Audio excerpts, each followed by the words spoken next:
ജില്ലാ ഭരണകൂടം അനുമതി നൽകിയെങ്കിലും കോഴിക്കോട് താമരശ്ശേരിയിലെ അറവ് മാലിന്യ സംസ്കരണശാലയായ ഫ്രഷ് കട്ട് ഇന്ന് തുറന്ന് പ്രവർത്തിക്കില്ല. സുരക്ഷ അടക്കമുള്ള കാര്യങ്ങളിൽ കൃത്യമായ ഉറപ്പ് ഉണ്ടായ ശേഷമേ സംസ്കരണം ആരംഭിക്കൂവെന്ന നിലപാടിലാണ് ഉടമകൾ. അതേസമയം ഫാക്ടറി തുറക്കാൻ അനുവദിക്കില്ലെന്ന നിലപാടിലാണ് നാട്ടുകാർ. അനീഷ് കുമാർ വിവരങ്ങളുമായി ചേരുന്നു. അനീഷ, ഇന്ന് മുതൽ തുറന്ന് പ്രവർത്തിക്കുമെന്നായിരുന്നു നമുക്ക് ആദ്യം ലഭിച്ച വിവരം. എന്നാൽ അങ്ങനെയല്ല, ഈ സുരക്ഷാ കാര്യങ്ങളിൽ ഉറപ്പ് വേണം എന്നൊക്കെയാണ് പറയുന്നത്. എന്തൊക്കെയാണ് നാട്ടുകാർ ഇപ്പോൾ ആവശ്യപ്പെടുന്നത്?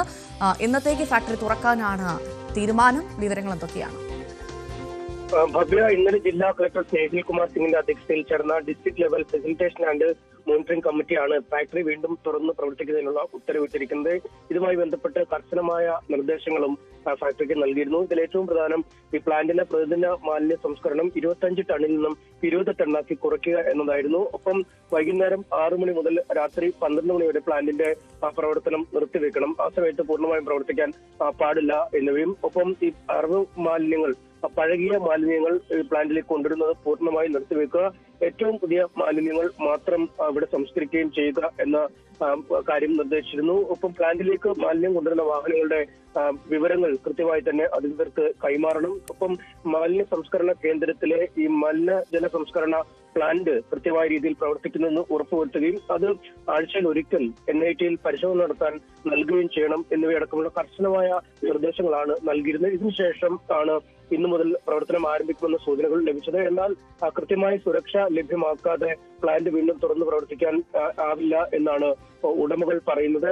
കാരണം നേരത്തെ തന്നെ വലിയ നാട്ടുകാരുടെ ഭാഗത്തുനിന്നും അങ്ങേയറ്റം സംഘർഷഭരിതമായൊരു സാഹചര്യം ഉണ്ടായതാണ്. പ്രക്ഷോഭങ്ങൾ നിരന്തരം നടക്കുന്ന ഒരു സാഹചര്യമുണ്ടായി. അതുകൊണ്ട് തന്നെ ഇനിയും പ്ലാന്റ് തുറക്കുമ്പോൾ എന്തെങ്കിലും അനിഷ്ടം ഉണ്ടാകുമോ ഇല്ലയോ എന്ന കാര്യം നേരത്തെ പ്രവചിക്കാൻ കഴിയില്ല എന്നാണ് ഉടമകൾ പറയുന്നത്. അതുകൊണ്ട് ഇന്ന് ഡയറക്ടർ ബോർഡ് ഉടമകളുടെ ഒരു യോഗം ഫാക്ടറിയിൽ ചേരുന്നുണ്ട്. ആ യോഗത്തിന് ശേഷമാവും എന്ന് തുറക്കണം എന്നത് സംബന്ധിച്ച ഒരു കൃത്യമായ തീരുമാനത്തിലേക്ക് അവർ എത്തുക. മറുവശത്ത് നാട്ടുകാരാവട്ടെ എപ്പോൾ പ്ലാന്റ് തുറന്നു പ്രവർത്തിച്ചാലും അപ്പോൾ തന്നെ സമരം ആരംഭിക്കും എന്ന ഒരു നിലപാടിലാണ് ഉള്ളത്. സമരസമിതി നേതാക്കൾ പലരും ഇപ്പോഴും ഒളിവിൽ കഴിയുകയാണ്. നേരത്തെ നടന്ന അക്രമ സംഭവങ്ങളുമായി ബന്ധപ്പെട്ട ജാമ്യമില്ലാ വകുപ്പുകൾ പ്രകാരം ഇവർക്കെതിരെ കേസ് ചുമത്തിയിട്ടുണ്ട്. അതുകൊണ്ട് സമരസമിതി നേതാക്കൾ പലരും ഒളിവിൽ കഴിയുന്ന സാഹചര്യത്തിൽ ഒരു സമാന്തര സമരസമിതി വീണ്ടും രൂപീകരിച്ചിട്ടുണ്ട്. അവരുടെ നേതൃത്വത്തിലായിരിക്കും, അതായത് നേരത്തെ നടന്ന അക്രമ സംഭവങ്ങളുമായി യാതൊരു ബന്ധമില്ലാത്ത, സ്ഥലത്തില്ലായിരുന്ന, കേസുകളിലൊന്നും ഉൾപ്പെടാത്ത ആളുകളെ ചേർത്തുള്ള ഒരു പുതിയ ഭരണസമിതി സമരസമിതി രൂപിച്ചിട്ടുണ്ട്. അവരുടെ നേതൃത്വത്തിൽ എപ്പോൾ പ്ലാന്റ് തുറക്കുന്നു അപ്പോൾ തന്നെ സമരം ആരംഭിക്കാനുള്ള ഒരു തയ്യാറെടുപ്പിലുമാണ് ഭവ്യ. അനീഷ്, അതോടൊപ്പം തന്നെ ഈ കേസുമായി ബന്ധപ്പെട്ട അന്വേഷണം അത് എവിടെ എത്തി നിൽക്കുന്നു? ഒപ്പം തന്നെ ഇനി എപ്പോൾ ഫാക്ടറി തുറന്നാലും അപ്പോൾ സമരവുമായി മുന്നോട്ട് പോകും, അല്ലെങ്കിൽ പ്രതിഷേധിക്കുമെന്ന നിലപാടിൽ നാട്ടുകാർ ഉറച്ചു നിൽക്കുകയാണല്ലേ? തീർച്ചയായും ഏതാണ്ട് 10ഓളം ആളുകളെയാണ് ഇതിനകം ഈ കേസുകളുമായി ബന്ധപ്പെട്ട് അറസ്റ്റ് ചെയ്ത് റിമാൻഡിൽ ആക്കിയിരിക്കുന്നത്. ഒപ്പം ഏതാണ്ട് 300-നടുത്ത് ആളുകളെ പ്രതി ചേർത്ത് പോലീസ് കേസെടുത്തിട്ടുണ്ട്. പല ആളുകൾക്കുമെതിരെയുള്ള കേസുകൾ അതീവ ഗൗരവ സ്വഭാവമുള്ളതാണ്. കാരണം പോലീസുകാരെ ആക്രമിച്ചു, വധശ്രമം, ഫാക്ടറി കത്തിച്ചു, കലാപത്തിന് അങ്ങനെ നിരവധി വകുപ്പുകൾ ചുമത്തിയാണ് കേസെടുത്തിരിക്കുന്നത്. അതുകൊണ്ട് തന്നെ ആ കേസുകൾ അതിന്റെ വഴിയിൽ പോകുന്നു. ഈ അർദ്ധരാത്രിയിലും മറ്റുമൊക്കെ വീടുകളിൽ റെയ്ഡ് നടത്തുകയും ഭീകരാന്തരീക്ഷം സൃഷ്ടിക്കുകയും ഒക്കെ പോലീസ് ചെയ്യുന്നു എന്ന പരാതി നേരത്തെ തന്നെ നാട്ടുകാർ മുന്നോട്ട് വെച്ചിരുന്നു. കഴിഞ്ഞ ദിവസം കളക്ടറേറ്റിൽ ചേർന്ന സർവകക്ഷി യോഗത്തിലും ഇത് സംബന്ധിച്ചൊരു ചർച്ച ഉയർന്നു വന്നിരുന്നു. ഇത്തരമൊരു സാഹചര്യത്തിൽ അനാവശ്യമായ റെയ്ഡുകളോ അല്ലെങ്കിൽ ഈ പ്രതികളെ തെരഞ്ഞ് സ്ത്രീകളടക്കമുള്ളവരെ ബുദ്ധിമുട്ടിക്കുന്ന നിലപാടിലേക്ക് പോലീസ് പോകരുതെന്ന നിർദ്ദേശം കളക്ടറുടെ അധ്യക്ഷതയിൽ ചേർന്ന സർവകക്ഷി യോഗത്തിൽ ഉണ്ടായിരുന്നു.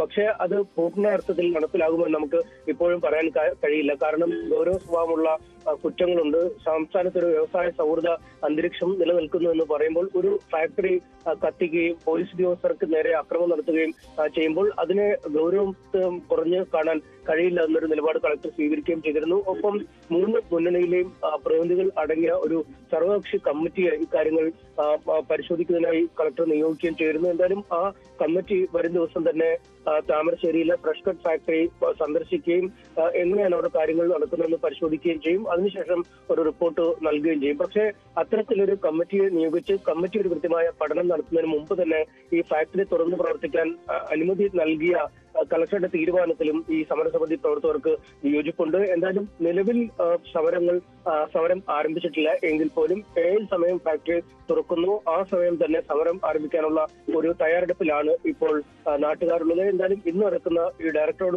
ബോർഡ് യോഗമാണ് നിർണായകമാവുന്നത്. സർക്കാർ നൽകിയ നിർദ്ദേശങ്ങൾ ഡയറക്ടർ ബോർഡ് പരിശോധിക്കും. ഒപ്പം സുരക്ഷ അടക്കമുള്ള കാര്യങ്ങളിൽ എന്ത് നടപടി സ്വീകരിക്കണമെന്ന കാര്യത്തിലും ഒരു തീരുമാനമുണ്ടാവും. ഒപ്പം ഈ മാലിന്യ സംസ്കരണത്തിന്റെ തോത് കുറയ്ക്കണമോ മറ്റെന്തെങ്കിലും പുതിയ സംവിധാനങ്ങൾ ഫാക്ടറി ഏർപ്പെടുത്തണമോ എന്നടക്കമുള്ള കാര്യങ്ങളിലും ഒരു തീരുമാനം ഉണ്ടായേക്കും. എന്തായാലും ഇന്ന് ഫാക്ടറി തുറന്ന് പ്രവർത്തിക്കില്ല. പക്ഷേ തുറന്ന് പ്രവർത്തിക്കാനുള്ള തീരുമാനം ഏത് നിമിഷത്തിലേക്ക് എത്തിയാലും അപ്പോൾ തന്നെ വലിയ സമരവും ഫ്രഷ് കട്ടിന് മുമ്പിൽ തുടങ്ങും. ശരി, എം എസ് സനീഷ് കുമാറാണ് വിവരങ്ങൾ നൽകിയത്.